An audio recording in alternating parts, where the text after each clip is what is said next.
expressed on this program are not those of IntellectualRadio.com, its subsidiaries, or sponsors. Encouraging, educating, and empowering you into action.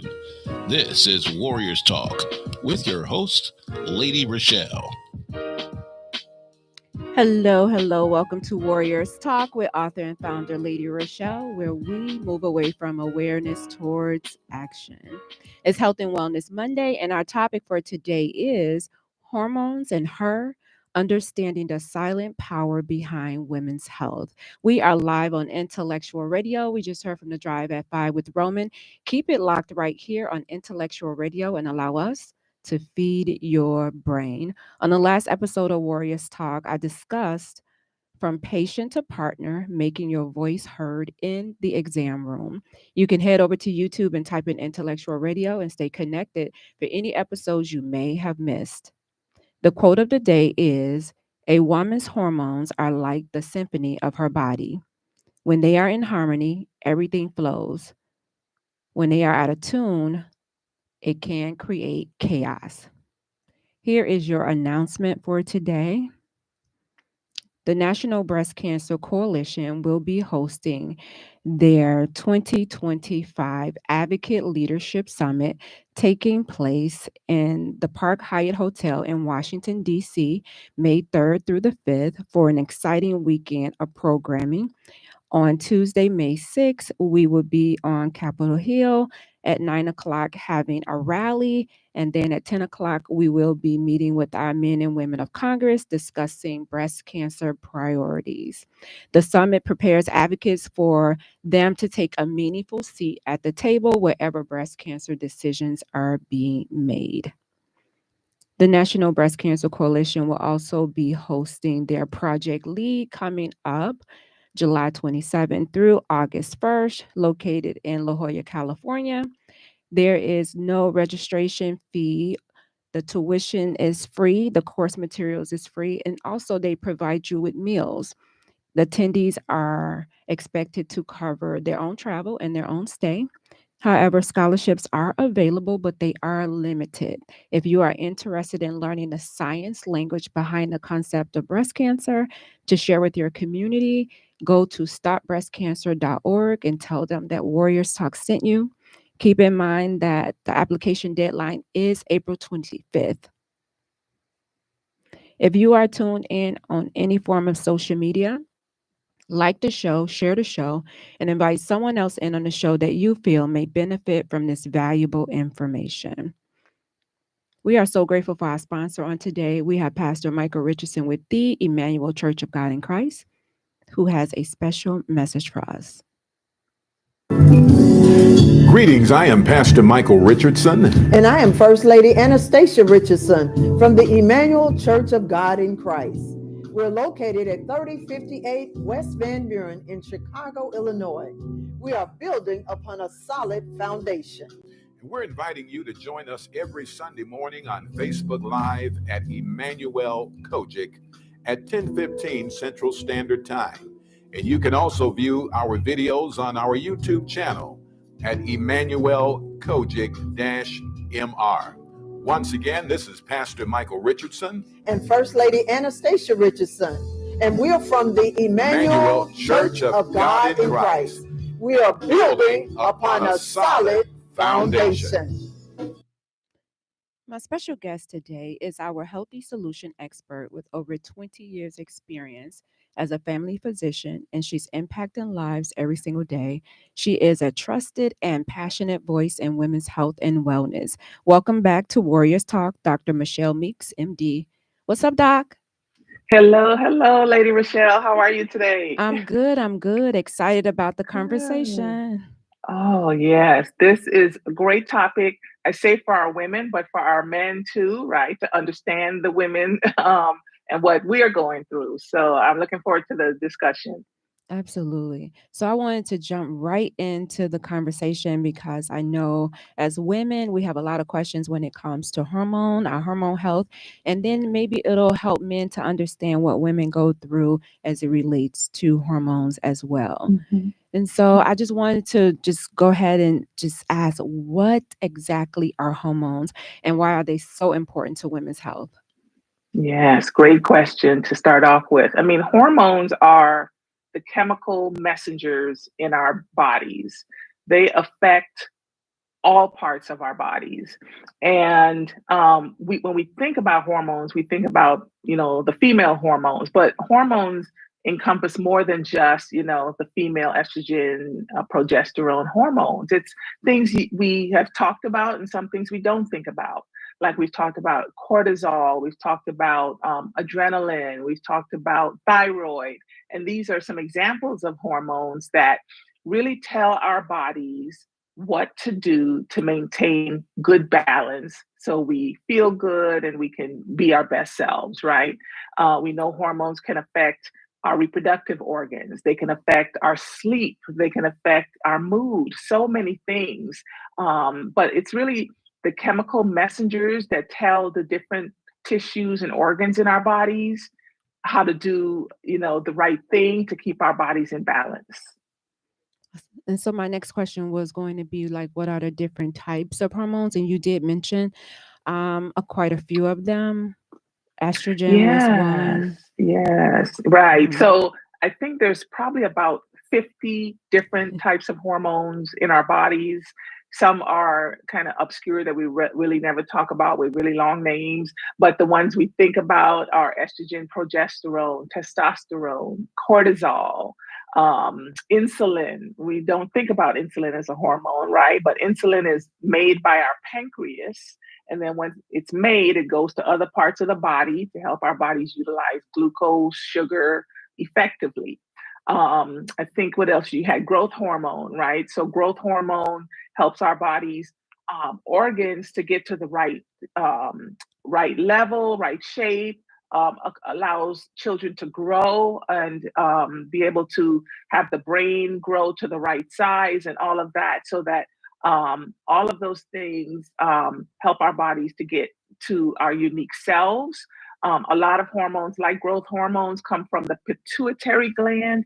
We don't talk about that much. It's a really, really tiny gland in the like middle of the brain, but it helps to regulate all these different hormones, like growth hormone, like our ovarian hormones, and all those things as well. It starts with the biggest, most one of the most important organs, which is our brain.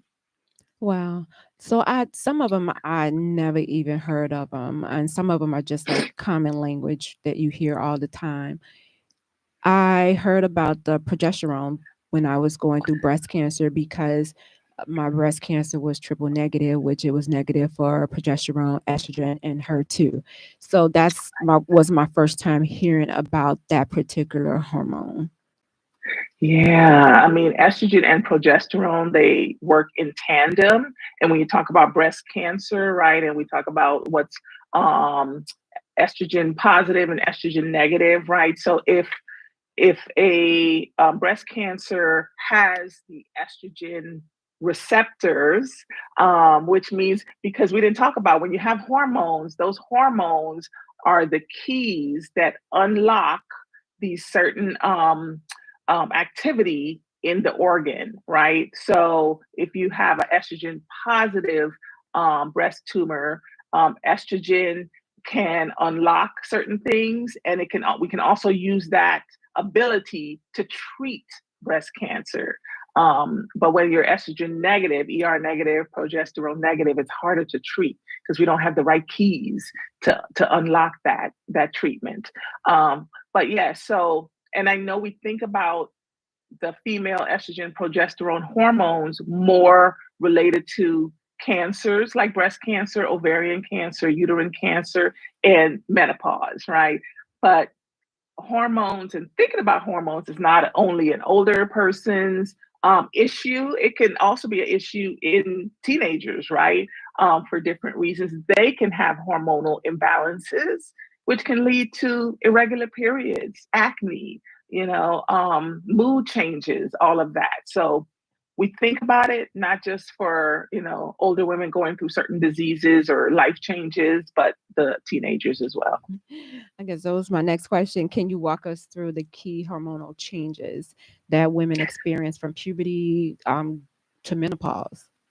Yeah. Well, that's a very in-depth discussion, but on a superficial level, if you've ever raised a young tween girl into teenage years, right? We know that as they are going through puberty, the estrogen and progesterone fluctuates, and it fluctuates at different times of the month for them. And so even before a tween and a teen girl has a menstrual cycle, their bodies are already going through fluctuations in the estrogen and progesterone. So you'll start to see some of the mood changes, along with, body changes as they physically start to change, right? All of that is related to more estrogen in their bodies.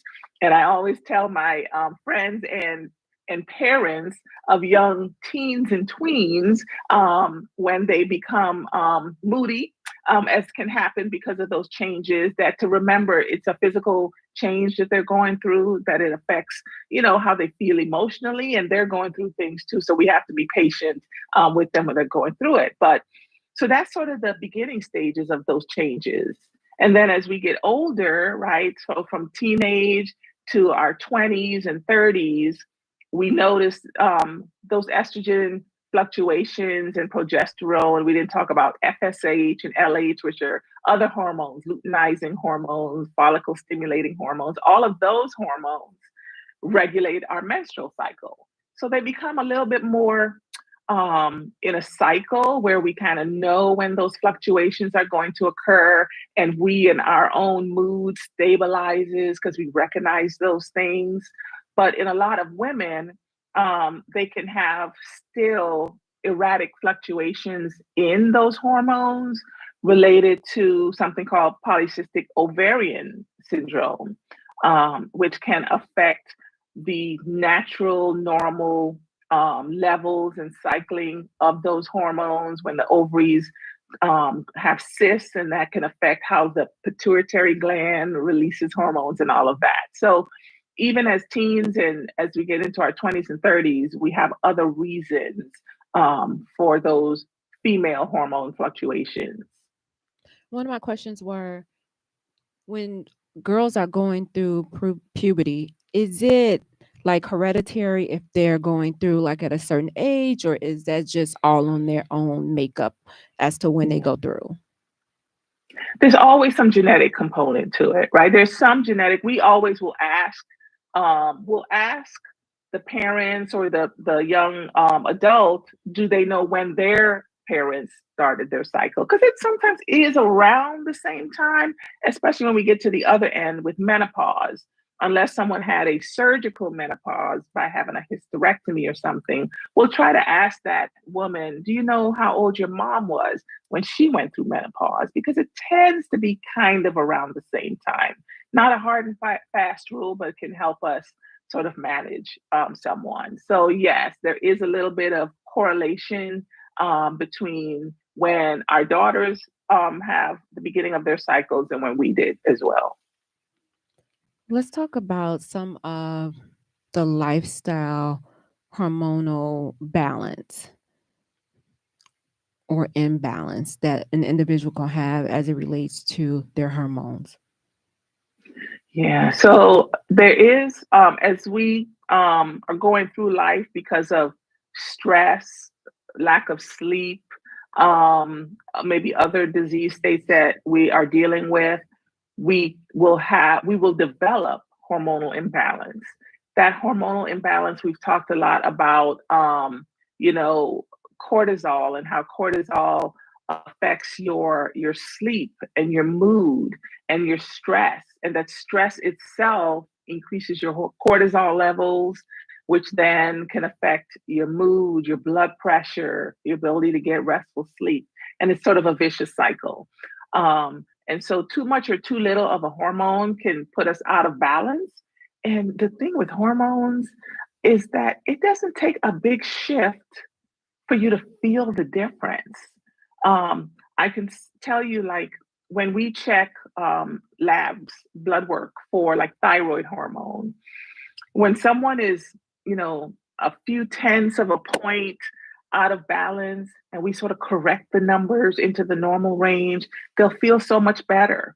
It doesn't take a big, swift change for you to feel the difference. And that's the thing about trying to keep our hormones in balance and the things that we can do to help keep them in balance, right? So some is medications, but some is also lifestyle changes. Are there any specific signs that women should be looking out for that may indicate that something may be off? Yeah. So especially in the fertile years, in their 20s or 30s, right? If they're trying to conceive and have a child and they're having fertility issues, that can be a sign of hormonal imbalance, right? That might lend to some diagnostic testing that could, find hopefully a simple cause, right? Is it something going on in your uterus? Do you have fibroids, which can also be caused by hormonal changes? Is there polycystic ovaries? What's causing it? So fertility issues for sure. Irregular periods, right? Normally you should be having, a menstrual cycle, every 3 to 4 weeks. We think about 21 days is the short end, maybe up to 5 to 6 weeks could be the long end. But as long as that's your regular cycle, that's okay. But irregularities in your menstrual cycle can be a sign of hormonal issues, along with infertility. And then things like, mood, like we said, mood, sleep, obesity can lead to changes with those female hormones as well. That was another question I had was can you be in hormonal imbalance cause you to gain weight? Yeah, so it goes both ways, right? So when you are obese, it can lead to hormonal changes, right?